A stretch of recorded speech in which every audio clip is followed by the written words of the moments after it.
Welcome to all my dear medicos and in this video I'm going to share with you कि आप practical viva देने जब जाते हो ना, चाहे आप MD/MS एग्ज़ाम दे रहे हो या UG MBBS का देने जा रहे हो, तो क्या क्या चीज़ें आप ध्यान में रखोगे तो आपकी लिए अच्छा रहेगा। पहला तो ये कि अपने अपीयरेंस पे बचो। You have to focus, get a good night's sleep one day before your exams and be well groomed in front of the examiner. Hairs well combed, clean, ironed kapde, है ना? Please don't try to show that you are very much exhausted. You have been studying the whole night और रात भर जाके आपने पढ़ाई करी है, आपने कॉम करने का भी आपके पास समय नहीं है, दाढ़ी बढ़ गई है और एप्रन के ऊपर भी कई लोग लेबल चिपका लेते हैं वो कि सेकेंड अटेम्प्ट है, थर्ड अटेम्प्ट है। Please don't do that, it irritates the examiners. Okay, so this is my advice to you, always greet your teacher, examiner, whoever has come। अच्छा, फिर क्या होता है, 2-3 दिन एग्ज़ाम चलता है, MD का भी चलता है, MBBS का भी चलता है। तो like some people what they do, they go one day prior and they can get an idea about the examiner, what kind of questions he is asking. Are the questions repeated? And what does he prefer? What does he not? See, every examiner has some kind of idiosyncrasies and his preferences, okay? So, the next point is कि आपका जो काम है, history में आपने vital points miss नहीं करने हैं। तो जो केस आपको मिला है उसमें जो इम्पोर्टेंट पॉइंट्स हैं वो आपकी हिस्ट्री में बिल्कुल होने चाहिए। पूरा क्लिनिकल एग्जामिनेशन, यूजीज़ के लिए तो क्लिनिकल एग्जामिनेशन पर एब्डोमेन तक ही रहता है, लेकिन पोस्ट ग्रेजुएशन में आपको फुल क्लिनिकल एग्जामिनेशन लिखना भी है, प्रेजेंट भी करना है, तो उसमें आपको कोई मिस्टेक नहीं करनी है। अच्छा, फिर अपने एग्जामिनेशन के बेसिस पे आप एंटिसिपेट कर लो कि क्या क्वेश्चन बन सकते हैं। एंटिसिपेट करके रखो, उनके आंसर्स रेडी रखो जब आप बाहर खड़े हो वाइवा देने के लिए, तब ठीक है। अच्छा, जब आप प्रेजेंट करते हो ना, you are sitting in front of the examiner, तो आप एक चीज़ ध्यान रखो कि जो ज़रूरी है वही बोलो। Please speak whatever is required. Don't try to present something which is not at all required and show off your knowledge and you will fall in that ditch only once you try to do that. So please don't do that. So one thing is that think before you speak. Whatever you are speaking, words will be picked from your sentences and you will be asked questions. So if you are not sure about anything, just say sorry and you can request for another question. But don't speak anything. Okay? The second, my advice is don't mention controversial points. कभी कभी क्या होता है कि कुछ points पे MD/MS के exams में जनरली कंट्रोवर्सीज होती है। लाइक किसी का पर्सनल प्रेफरेंस कुछ होता है, किसी का कुछ होता है। अगर इस तरह के कंट्रोवर्शियल पॉइंट्स हैं आपकी हिस्ट्री में, आप बोलना चाहते हो, you want to mention, then you must be ready with references. You must be able to quote the references that I am speaking this, I have the reference along with me. You can do that. Now the trend has changed. What it used to be some 20 years back.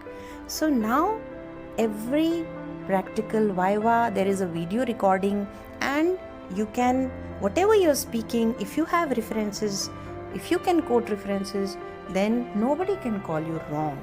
तो पहले तो बुरा मान जाते थे examiner लोग, पर अभी ऐसा नहीं है। The time has changed now.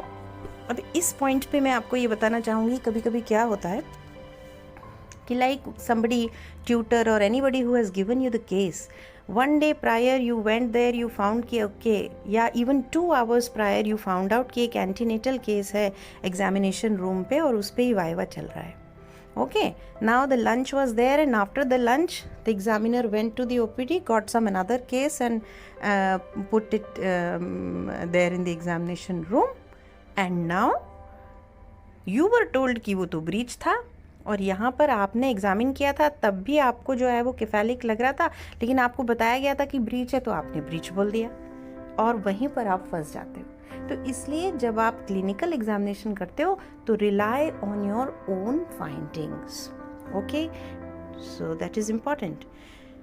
Now बहुत बार क्या होता है कि लेट यूजुअली सेकेंड हाफ में जब लंच हो चुका होता है और आपका वाइवा जो है वो 1 बजे 2 बजे चल रहा है, तब एग्जामिनर इतना थक चुका होता है कि वो इंस्ट्रूमेंट और स्पेसिमेंस में से तो ज़्यादातर करके बोल देते हैं, you pick an instrument of your choice, take a specimen of your choice, describe it. तो अगर ऐसा होता है और आपने देखा है कि ऐसा ही हो रहा है, तो please be prepared. You be prepared with your specimen, whatever you want to pick, and you've studied it well, and whatever instrument you will pick. क्योंकि अगर आपको ऑप्शन दे रहे हैं और आप फिर एक पिक करते हो और वो भी नहीं बता पाते हो, तो then that is a blunder. So don't do that. Now, how to describe the specimen?